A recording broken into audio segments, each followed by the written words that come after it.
Inner Spirit Holdings CEO Darren Bondar joins me now. Darren, welcome back. Yeah, thanks for having me back. You bet. Darren, you're up for Entrepreneur of the Year award tonight at the Lift Awards, I understand, the Canadian Cannabis Awards. Tell me how you got nominated and who are your competitors? Yeah, well, I'm not totally sure how I got nominated, but we're really excited about it. I think what's kind of cool is, I represent all the entrepreneurs who are franchise partners in Spirit Leaf. So, going to win that one for this crew, and the team. Yeah, but terrific to be nominated amongst a bunch of other accomplished entrepreneurs. Sure, you bet. The Canadian Cannabis Awards. This is their third year? I'm not sure, 3 or 4, yeah, right. But yeah, okay. It's going to be an exciting night. No doubt. Okay, so many people don't know that you're actually the largest retailer in all of Canada in the cannabis space. Yeah, we've got the most number of stores now. I mean, we last time I was here, I think it was a dream, really. We had maybe 4 or 6 locations going, and supply issues which were preventing the growth. But since Alberta's opened up licensing, we've really been able to execute on our plan, and we're a national retailer with stores in BC, Alberta, Saskatchewan, and 1 here in Ontario. So with 37 locations open today and a bunch more in the pipeline before the end of the year, we're the largest retailer by footprint. So that's a nice feather in our cap, and good to be in the pole position. You bet. Yeah. The market for franchises, for locations, is supposed to get bigger in Ontario. Yes. Under the Rob Ford government. Supposedly we're going to have, Doug Ford government. Yes. Freudian slip there. Yes. We're supposedly going to have the market open up and the lottery system will come to an end. How many stores would you like to open in Ontario if that happens? Sure, good question. So the max is 75 locations per retailer or per brand, and our objective will be to open the entire 75 stores. We've already got over 20 franchise partners ready and some locations fully built out and ready, and I think that'll be the biggest catalyst really for not only retailers but the entire Canadian cannabis market needs Ontario to open up. Mm-hmm. So does the franchise model give you any price advantages in terms of acquisition in the wholesale market? In various jurisdictions, you really can't have that kind of competitive nature, but it gives us other opportunities through like our point of sale systems and supply savings, and collectively our franchise partners, we've been able to build a national brand. So there's a lot of good synergies and benefits that come as being a franchise system. Mm-hmm. Do you anticipate a huge uptick in consumption with the introduction of edibles and other associated products? We do. Cannabis 2.0 is really going to be something else. I mean, to have a base of 40 plus stores going into 2020, where the sales and performance is already really good, and then to introduce a whole new product line on top of that, which is really exclusive to the cannabis market, is going to be incredible. So we expect quite a significant uptick and increase in basket size, and more new consumers who are maybe adverse to smoking now have beverage options and edible options. So I think it's going to be really good for our company and for the industry as a whole. Mm-hmm. Do you find that customers who are Spirit Leaf customers in Saskatchewan are also seek out Spirit Leaf brands, the store branded in BC? I think so. Look, we're getting more and more known, and we served over 110,000 customers in the month of October. So, wow. Customers are really, the brand is resonating. We've got a great group of customers, and I think there's brand familiarity, and you're seeing customers saying, hey, look, I'm going to drive past this store to go to this store because we're getting a better experience, and that's key to retail success. Mm-hmm. So what's the favorite product among all your consumers at this point? Sure. Well, Blue Dream is for sure continues to be the most popular strain, and customers really like pre-rolls. It gives them an opportunity to try a new strain, without big commitment. So we are selling, majority flower, but we continue to see an uptick in pre-roll as a format. Sure.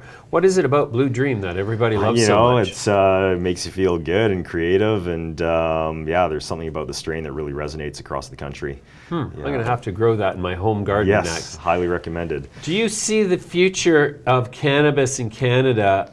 Well, what percentage of the population do you think is going to resort to growing their own over time? Or do you think there's always going to be a I grow some at home, but when I'm out on the road, I also go buy from stores. Yeah, I think the majority of the population, probably 99%, is a consumer. I mean, you can go and make your own alcohol, but for the convenience of it, consumers still like a liquor store. And I think the same will apply to cannabis. There's always going to be that grower, but they certainly also come to our stores to try something different or try what other strains that might be available. Right.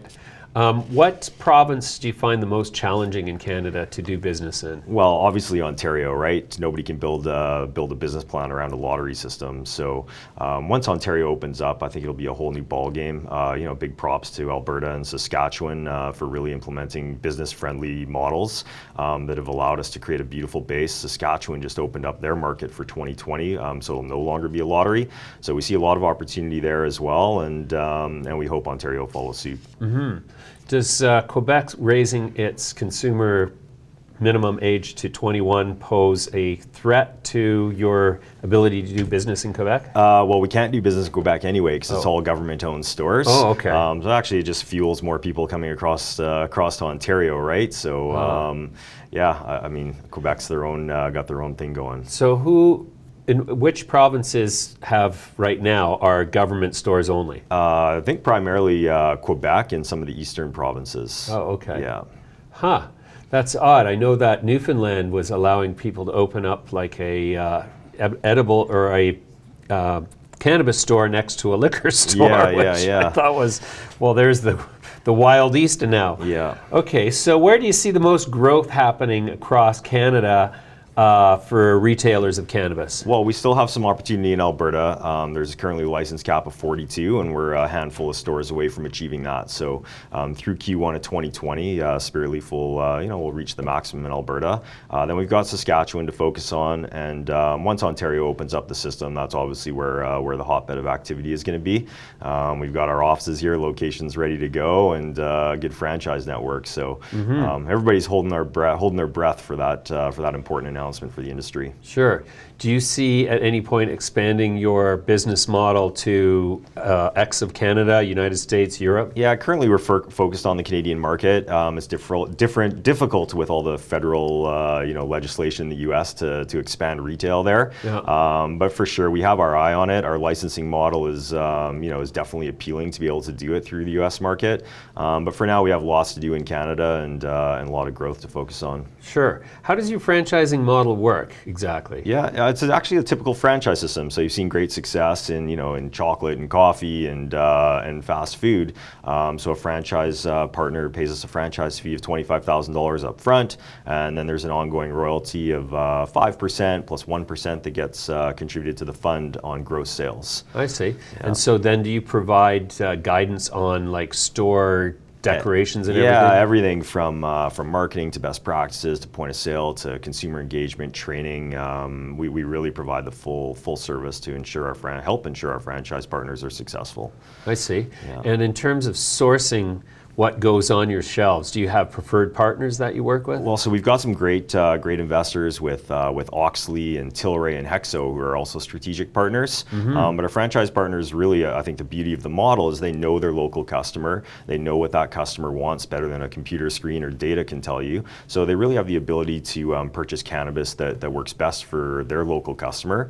But they also have the benefit of our system-wide data, which they can see in real time to say, hey, Blue Dream is a great top seller. Let's make sure we don't have that in stock. And then they layer on top of that, we've got an amazing array of Spiritleaf accessories and other accessories that we carry to really create a consistent brand across the country. Sure.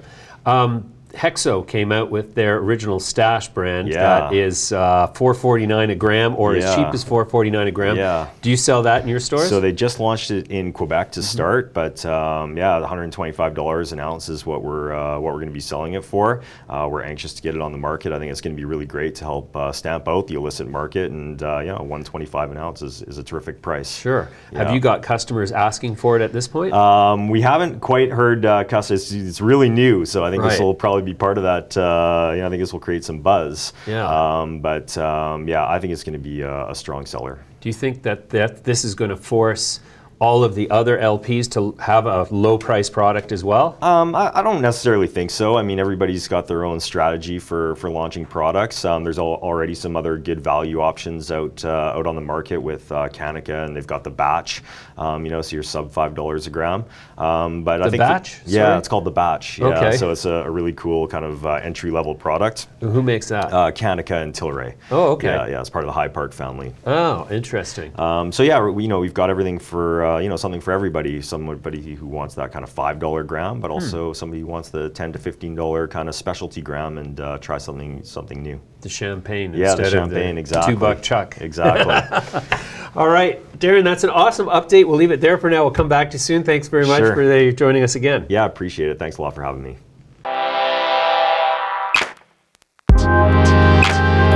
Join your line, Sophie.